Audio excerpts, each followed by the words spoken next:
সুপ্রভাত, শুভ সকাল বন্ধুরা। কেমন আছেন সবাই? আমি মিলি। আমার ফ্যামিলি ব্লগে আপনাদের সকলকে জানাই অনেক স্বাগত।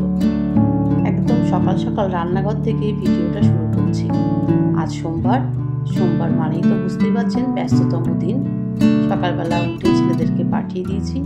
সমস্ত বাসি কাজ করে নিয়ে এবার একেবারে রান্নাঘর থেকে ভিডিওটা শুরু করছি। দেখতেই পাচ্ছেন সবজি কাটছি। একটু তাড়াতাড়ি করে রান্না করব। কেন বলুন তো? কারণ এই রান্নাঘরটাকে না একটু পরিষ্কার করব। ভাবছি একটু একটু করে সব কটা ঘরই এক দিন করে পরিষ্কার করব। একসঙ্গে তো করা সম্ভব নয়, তাই এক দিন করে একটা একটা জায়গা পরিষ্কার করব। এই দেখুন, সবার আগে একটু ডাল বসিয়ে দেবো। আর ডাল ধোয়া এই জলটা আমি কখনোই ফেলবো না, ফেলিও না, কারণ এগুলো গাছের পক্ষে খুব উপকারী। তাই জলটা গাছের জন্য রেখে দেব। চলুন আগে জলটা না গাছের গোড়ায় দিয়ে আসি।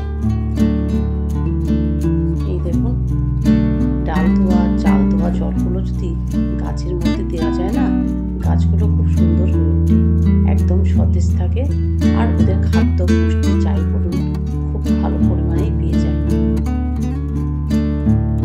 আজকে আর বিশেষ কিছু রান্না করব না।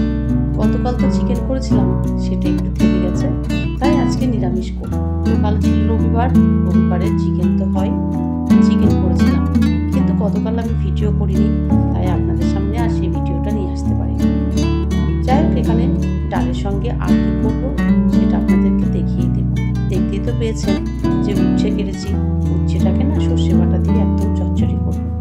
আর ভাতের মধ্যে আলু সিদ্ধ দিয়ে দিয়েছি। আর খাওয়ার পাতে গরম গরম একটা করে ডিমের অমলেট করে দেবো। সেটা এখন আর করবো না, কারণ ছেলেদের আসতে তো এখন প্রচুর দেরি, তাই এখন আর ডিমটা ভেজে রাখবো না। ওরা বাড়িতে আসুন, তারপর ডালটাকে ফোড়ন দেবো। তাই তেলের মধ্যে জিরে আর পেঁয়াজ দিয়ে দিয়েছি। জিরে আর পেঁয়াজটা ভালো করে লাল লাল করে ভেজে নিয়ে তার মধ্যে ডালটা ঢেলে দেবো। এইভাবে ডালটা করলে না খেতে ভালোই লাগে। এবার পরিমাণ মতো লবণ দেবো, আর উপর থেকে না ধনেপাতা কুচি ছড়িয়ে দেবো। আজকে ডালটা খুব একটা পাতলা করবো না, এরকম ঘন ডাল খেতে ওদের বাবা বেশি ভালোবাসে, তাই আজকে একটু ঘন করে ডালটা করলাম। রান্না করতে করতে বৃষ্টি চলে এলো। এই জামা কাপড় দেখছেন এখানে তুলে নিয়ে এলাম। এগুলো গতকালকের জামা কাপড়, শুকিয়েও গেছে, তাই তাড়াতাড়ি করে তুলে এনে এখানে রাখলাম। আবার দেখছি রোদ বেরিয়ে গেছে, তাই ভাবলাম যে কটা ভিজে আছে সেগুলো আবার রোদ্দুরে দিয়ে দিই। এই যে এখন বৃষ্টি তো যখন তখন আসছে, তাই যেখানে পাচ্ছি সেখানে জামা কাপড় দিয়ে দিচ্ছি। এই দরজার মাথায়, ওই দরজার মাথায় জামা কাপড় ঝুলতেই আছে। এই দেখুন বাইরে না রোদ উঠেছে। আর এই যে পর্দাগুলো খুলে ফেলেছিলাম, সেগুলোও সকালবেলা ভিজিয়ে দিয়েছিলাম, কাঁচাও হয়ে গেছে, পর্দাগুলোও প্রায় শুকিয়ে এসেছে। আর এখন তো বৃষ্টির কোনো ঠিকানা নেই, কখনো রোদ কখনো বৃষ্টি, তাই জামা কাপড় তুলতে হচ্ছে আর দিতে হচ্ছে। কিছুটা জামা কাপড় ভেজা আছে, সেগুলো আবারও মেলে দিলাম। চলে এলাম ঘরে।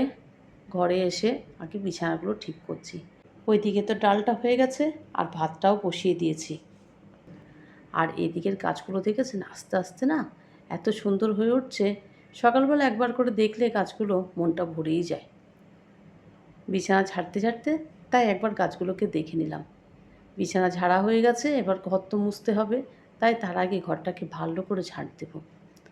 ঘরগুলো ঝাড় দেওয়া হয়ে গেলে তারপরে বাদবাকি রান্নাটা শেষ করব। ভাত তো বসিয়ে দিয়ে এসেছি, ভাতের মধ্যে পেঁপে সেদ্ধ আর আলু সিদ্ধ দিয়ে দিয়েছি। আর দেখি কি করা যায়। এই তো এবার রান্না বান্নাটা শেষ করব। ওইদিকে রান্নাও চলছে, এদিকে সংসারের কাজও করছি। একটু তাড়াহুড়োর মধ্যেই কাজটা হচ্ছে।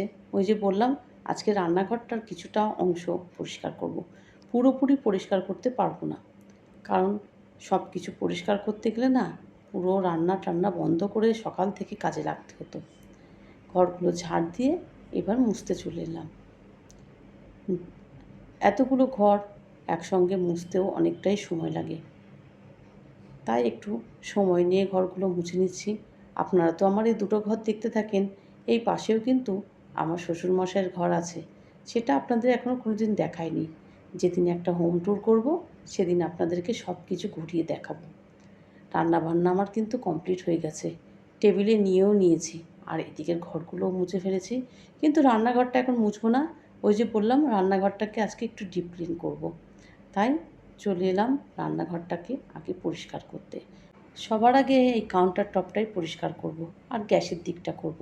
নিচের দিকটা পরিষ্কার হয়ে গেছে, কিন্তু উপরটা আজকে আর করব না, কারণ এতটা সময় পাওয়া যাবে না। কারণ প্রত্যেকটা জিনিস পরিষ্কার করে মুছে সেগুলো রাখতে কিন্তু অনেকটাই সময় লাগছে। আপনারা তো দেখছেন কয়েক মিনিটের, কিন্তু এগুলো করতে অনেকটা সময় লেগেছে। এই দেখুন র্যাকটা রেখে দিলাম, এখানে নিচের দিকে রাখলাম শুকনো লঙ্কা, চিনি, আর তার সঙ্গে চায়ের সরঞ্জামটা নিচে রাখলাম, আর উপরটাতে রাখলাম 2 রকম তেল, আর তার সঙ্গে হাতা খুন্তি রাখার একটা জায়গা, যার মধ্যে সব কিছু আছে, হাতের কাছে পেয়ে যায়। আর একটু সুন্দর দেখানোর জন্য ছোট ছোট একটু ফুল লাগিয়ে দিলাম, দেখতে নিশ্চয়ই একটু ভালো লাগবে। এইভাবে তো এই র্যাকটা সাজিয়ে নিলাম। আর একটা র্যাক আছে, সেটাও কীভাবে সাজাই আপনারা দেখুন। এই দেখুন, এই একটা 3 থাকের র্যাক, সবার নিচের দিকে 2 রকম ডাল রেখেছি, আর তার সঙ্গে ওই একটা ছোট্ট ফুল রাখলাম। এই ছোট ছোট ফ্লাওয়ারগুলোই রান্নাঘরটাকে একটু সুন্দর করে মানানসই করে তোলে। আর এটার মধ্যে কি রাখি জানেন? খুচরো পয়সা, টুকটাক খুচরো পয়সাগুলো ওর মধ্যে রেখে দিই। তারপর রাখলাম লবণ। আর উপরটাতে কি রাখলাম বলুন তো? 3টে কাঁচের জারে, একটার মধ্যে আছে সর্ষে, একটাই গোটা জিরে, আর একটাই হচ্ছে কালো সর্ষে। এই হচ্ছে এই র্যাকটাকে সাজিয়ে ফেললাম। আর এবার একটা কর্নার র্যাক আছে, সেটাকেও সাজিয়ে নেব। কিন্তু মাঝখানের জায়গাটুকু না আমি ফাঁকা রেখে দিই, কারণ ওই জায়গাটা যদি ফাঁকা না রাখি রান্না করতে করতে ভীষণ অসুবিধা হয়। এই দেখুন, একটা চপার, সয়াবিন, পাঁপড়, আর সাদা কৌটোটার মধ্যে আছে চিড়ে। এবার আবারও একটা ফুলদানি রাখবো, যাতে দেখতে ভালো লাগে। এখানে আমি একটা মানি প্ল্যান্ট রেখেছি। আমার বেশ ভালোই লাগে এইভাবে রান্নাঘরের মধ্যে কিছু গাছ দিয়ে সাজিয়ে রাখতে। আসলে রান্নাঘরটা তো মেয়েদের শখের জায়গা, আর এই জায়গাটাতেই দিনের বেশিরভাগ অংশটাই বা বেশিরভাগ সময়টাই কিন্তু কাটে।